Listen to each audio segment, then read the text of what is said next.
Today's GK programme में आपका स्वागत है। शुरुआत करेंगे अभ्यास प्रश्न से। हाल ही में किस देश ने गुरुत्व आकर्षण वेव का पता लगाने के लिए 2 उपग्रहों का सफलतापूर्वक प्रक्षेपण किया है? जापान, चीन, अमेरिका या फिर मलेशिया? इसका सही जवाब है ऑप्शन बी, चीन।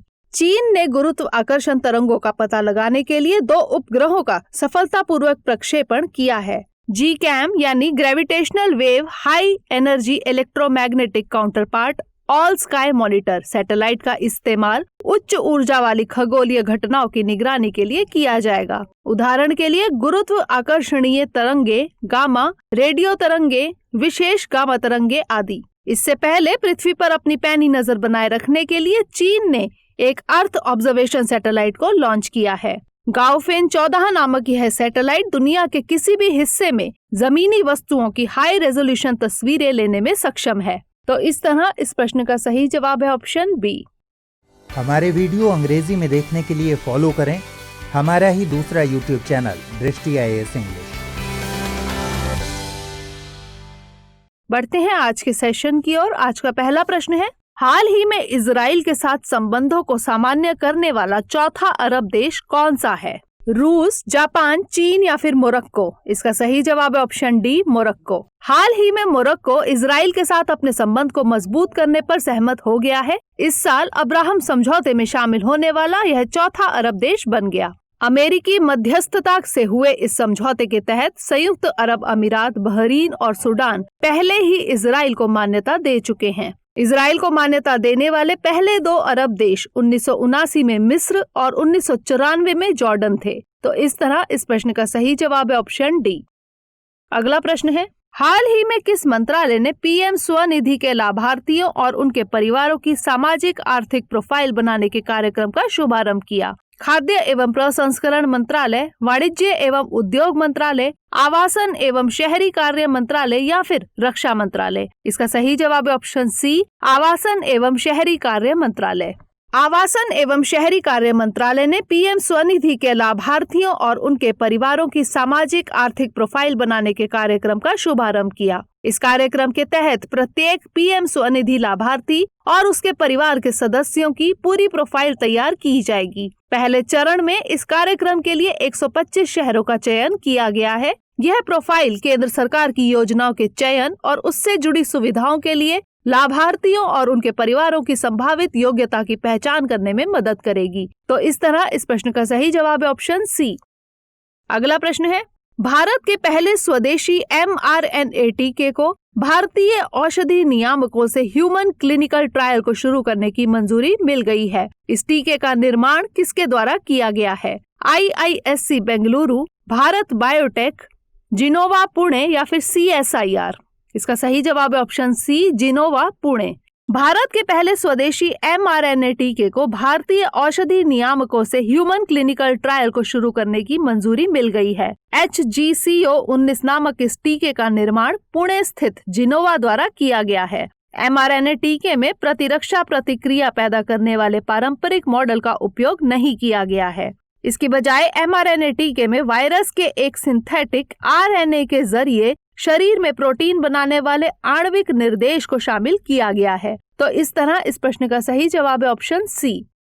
अगला प्रश्न है, निम्नलिखित में से किसने अस्पताल प्रबंधन सूचना प्रणाली यानी हॉस्पिटल मैनेजमेंट इंफॉर्मेशन सिस्टम नामक ट्रायल प्रोजेक्ट शुरू किया है? नीति आयोग, भारतीय रेलवे, भारतीय डाक या फिर DRDO? इसका सही जवाब है ऑप्शन बी, भारतीय रेलवे। हाल ही में भारतीय रेलवे ने अस्पताल प्रबंधन सूचना प्रणाली नामक ट्रायल प्रोजेक्ट शुरू किया है। यह भारतीय रेलवे द्वारा कर्मचारियों की भलाई के लिए प्राथमिकता के तौर पर की गई एक बड़ी IT पहल है। HMIS भारतीय रेलवे द्वारा तैयार स्वास्थ्य देखभाल प्रणालियों में एक बड़ा बदलाव लाएगा। नई प्रणाली स्वास्थ्य सेवाओं की गुणवत्ता में सुधार लाएगी और पारदर्शी तरीके से संसाधनों के उपयोग में सहायता करेगी। तो इस तरह इस प्रश्न का सही जवाब है ऑप्शन बी। अगला प्रश्न है, नासा के मून लैंडिंग मिशन का नाम क्या है जिसे 2024 के लिए तैयार किया जा रहा है? अपोलो, आर्टेमिस, सार्की या फिर कल्पेट? इसका सही जवाब है ऑप्शन बी, आर्टेमिस। नासा के मून लैंडिंग मिशन का नाम आर्टेमिस है जिसे 2024 के लिए तैयार किया जा रहा है। नासा ने 18 अंतरिक्ष यात्रियों के नाम जारी किए हैं जो 2024 तक मून लैंडिंग मिशन के लिए प्रशिक्षित किए जाएंगे। इस समूह में क्रिस्टीना कोच और जेसिका मीर शामिल हैं, जिन्होंने दुनिया की पहली महिला स्पेस वॉक में हिस्सा लिया था। इनके अलावा भारतीय अमेरिकी राजा जॉन वुरुपुतुर चारी, जो कि अमेरिकी वायुसेना में कर्नल हैं, वो भी इस 18 सदस्यीय टीम में शामिल है। तो इस तरह इस प्रश्न का सही जवाब है ऑप्शन बी। अगला प्रश्न है, हाल ही में भारत ने किस देश के साथ ड्रग नियंत्रण सहयोग के लिए 5वीं द्विपक्षीय बैठक का आयोजन किया था? जापान, थाईलैंड, अफगानिस्तान या फिर म्यांमार? इसका सही जवाब है ऑप्शन डी, म्यांमार। हाल ही में भारत ने म्यांमार के साथ ड्रग नियंत्रण सहयोग के लिए 5वीं द्विपक्षीय वर्चुअल बैठक का आयोजन किया। यह आयोजन नार्कोटिक्स कंट्रोल ब्यूरो यानी एनसीबी, भारत और म्यांमार की नशीली दवाओं के दुरुपयोग नियंत्रण की केंद्रीय समिति के बीच संपन्न हुआ। आपको बता दें कि नार्कोटिक्स कंट्रोल ब्यूरो के महानिदेशक राकेश अस्थाना है। तो इस तरह इस प्रश्न का सही जवाब है ऑप्शन डी। अगला प्रश्न है, वैश्विक जलवायु शिखर सम्मेलन का आयोजन किस समझौते की 5वीं वर्षगांठ के अवसर पर किया जा रहा है? कोपेनहेगन जलवायु समझौता, डरबन जलवायु समझौता, पेरिस जलवायु समझौता या फिर रियो डी जेनेरियो जलवायु समझौता? इसका सही जवाब है ऑप्शन सी, पेरिस जलवायु समझौता। प्रधानमंत्री नरेंद्र मोदी वैश्विक जलवायु शिखर सम्मेलन को संबोधित करेंगे। इस वैश्विक जलवायु शिखर सम्मेलन का आयोजन पेरिस जलवायु समझौते की 5वीं वर्षगांठ के अवसर पर किया जा रहा है। वैश्विक जलवायु शिखर सम्मेलन को चिली और इटली की साझेदारी में यूनाइटेड किंगडम, संयुक्त राष्ट्र और फ्रांस द्वारा आयोजित किया जा रहा है। पेरिस जलवायु समझौता एक बहुपक्षीय जलवायु परिवर्तन प्रक्रिया है। यह एक बाध्यकारी समझौता है जिसने सभी देशों को एक समान उद्देश्य के लिए एकजुट किया है। ये राष्ट्र जलवायु परिवर्तन का मुकाबला करने का प्रयास करेंगे। यह समझौता जलवायु परिवर्तन पर कानूनी रूप से बाध्यकारी अंतर्राष्ट्रीय संधि है। दिसंबर 2015 में पेरिस में पार्टियों के सम्मेलन यानी COP के 21वें सत्र में इसे 196 पार्टियों द्वारा अपनाया गया था। यह समझौता नवंबर 2016 में प्रभावी हुआ। तो इस तरह इस प्रश्न का सही जवाब है ऑप्शन सी। अगला प्रश्न है, सार्वभौमिक स्वास्थ्य कवरेज दिवस यानी यूनिवर्सल हेल्थ कवरेज डे कब मनाया जाता है? 11 दिसंबर, 12 दिसंबर, 13 दिसंबर या फिर 14 दिसंबर? इसका सही जवाब है ऑप्शन बी, 12 दिसंबर।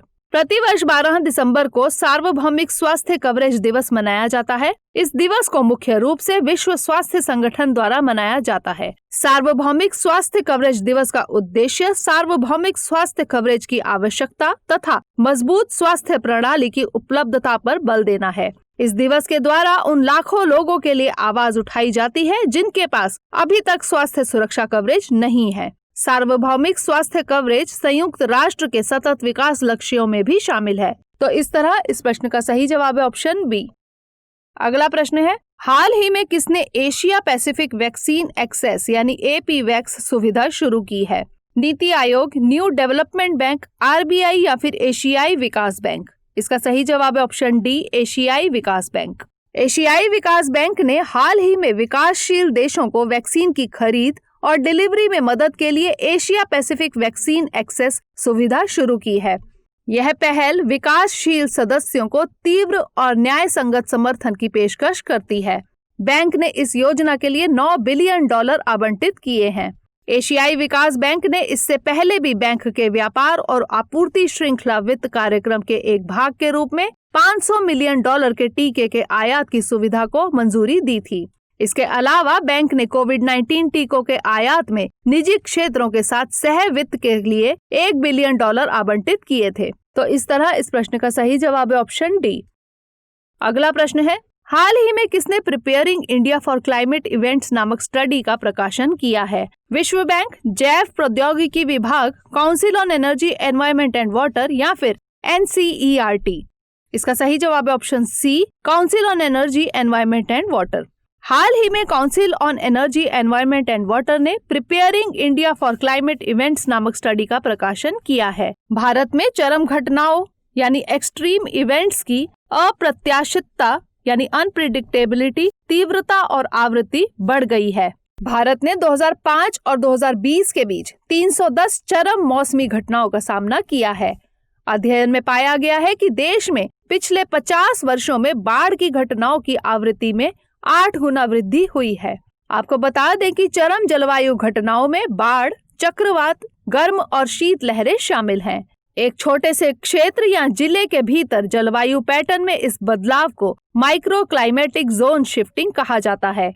Maharashtra micro climate zone shifting में सबसे अधिक प्रभावित राज्य है। अध्ययन के अनुसार महाराष्ट्र में 80% से अधिक जिले सूखे जैसी स्थितियों की चपेट में हैं। तो इस तरह इस प्रश्न का सही जवाब है ऑप्शन सी। अब बारी आज के अभ्यास प्रश्न की। हाल ही में इंडियन पोर्ट बिल 2020 का मसौदा जारी किया गया है। यह विधेयक किस अधिनियम की जगह लेगा? Indian port bill 1920, Indian port act 1808, Indian port act 1908 या फिर इंडियन पोर्ट बिल 2000? इसका उत्तर हमें कमेंट सेक्शन में जरूर भेजिएगा। अगले सेशन में नए प्रश्नों के साथ मिलेंगे, तब तक के लिए धन्यवाद।